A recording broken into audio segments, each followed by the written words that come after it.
Worried Men's Handbook by Alan Fashion. Introduction. Why are men worried? Does everyone worry? What can the worried man do if he's worried? According to some estimates, 25% of men but only 10% of women have a lot of worries.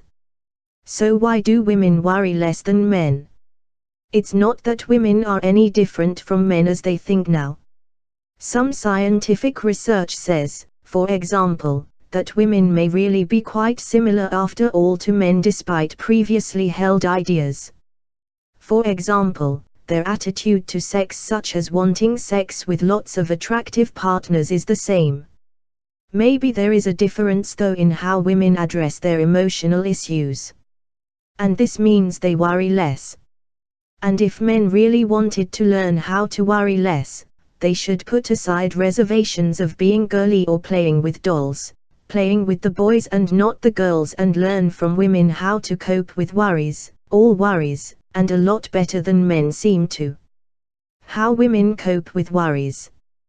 One of the big differences between boys and girls is what they read. Women read more fiction and boys more non-fiction. Women seem to have help in fiction for emotional worries if the statistic they worry a lot less than men do is anything to go by. Perhaps men should use this tried and tested method of coping with worries that obviously works for women. And it can work for worried men as well. Boys often read non-fiction because they got behind at school. And now they can give up such unattractive ambitions of educating themselves just about facts. Novels have a long, illustrious and important history of changing the world, being famous and well known and liked and read by many readers of all kinds. Libraries making available novels free when poor people couldn't afford the cost of books meant libraries became popular. The non-fiction section was never enough to pay for libraries, despite what you hear about libraries being the source of education of later successful men. Some men who read the non-fiction section did not become educated or successful at all. And when they did, they studied like they had done at school from books in the library. This was because they'd had enough of book blurbs offering to tell them secrets of society, business success, or the truth. They did these subjects at the same level they had done at school, and for no other reason than they did not understand books that were more difficult. They could see this after a few minutes looking at any harder books. The history of non-fiction books is not as illustrious as novels. Originally, the government discriminated against some groups in society by not allowing them to go to university. Some naive members of these groups thought that they could buy books that would give them the education denied to them. However, nobody was going to write a book telling anyone else what they'd learnt at university.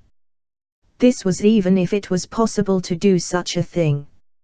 So they did not get what they bargained for in the books they bought. And they often ended up in trouble, shamed and extorted and the like. The only books not like this are school textbooks used in schools and colleges. And they are hidden amongst the dubious books anywhere else. And some famous books as well are like this.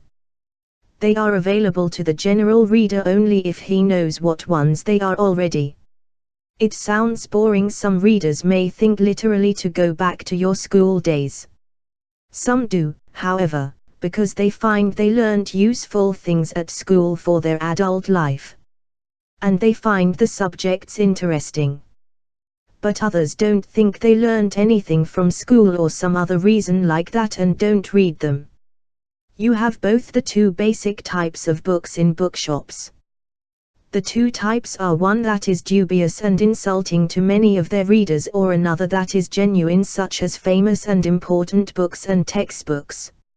Novels are often about sex and relationships, but non-fiction is not as much about sex and relationships. Women authors, in particular, write about feelings and emotions, and they say that women write better about feelings than male writers. They say that male writers write better about status and things like that. Readers who are men can learn to understand their feelings better by reading women writers. You do not, they say, learn about feelings very well reading non-fiction, but novels are all about feelings.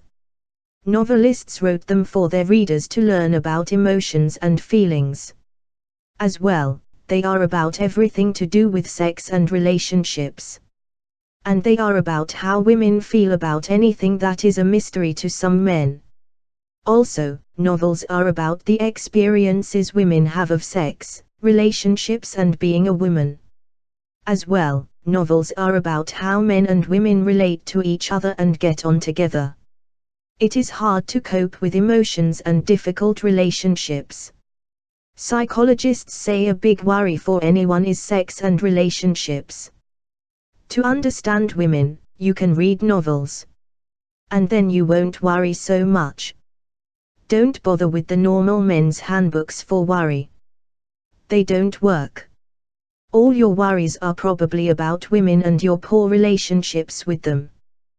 The handbook for how women think is not written in facts and non-fiction books. It is in stories written by women about what they feel. Get a novel, any novel, and read it.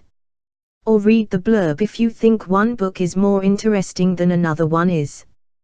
Give up your ideas you are going to get a girl by understanding status, prestige and power. You won't. Women will tell you what they want and they don't want any of these things. You can read what they have to say, and the occasional male novelist as well is worth reading. Go and read some novels. They are about feelings, and particularly they are about how women feel. And you want to read novels because you would like to understand how women feel. You may not find out about women how you want to, such as by being given the plain facts. Think women write novels for other women, but you can sit in on their conversation. What really worries you probably is that you don't understand women. Novels will tell you. For that reason alone, put your feelings aside that novels are for girls and read them. In this one way, you can find out what women are like. And often, it will be all you really wanted to know. Getting in touch with your feelings you have about women by understanding them is how you may stop worrying. Try to understand them not by talking to them, when that will never work. Instead, read novels. And you may stop worrying about everything else as well.